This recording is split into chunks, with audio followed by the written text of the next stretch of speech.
Ağile, çayını içiyle. Ama beni başla bardağa yak bir başla bırak. Başla, kupanla. Toktap durun la. Ma şahitçi, ikimiz öz. Bundaki bir şey verip kalsan var o. Ma ayağını silip çıkın cuma. Bulda çıtak yok. Cuma ne olur? Allah.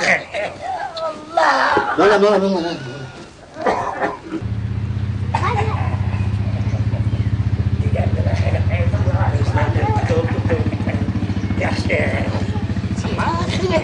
Maaş kıyafeti tutalım ya. O da güzel olsun. Sida. Ahmet bağlan bak. Bayatım be.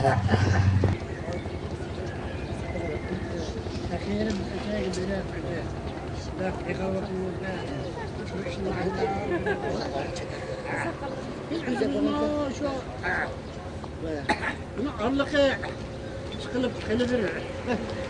Hemen maşını geldi. Maşını geldi.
Ne böyle?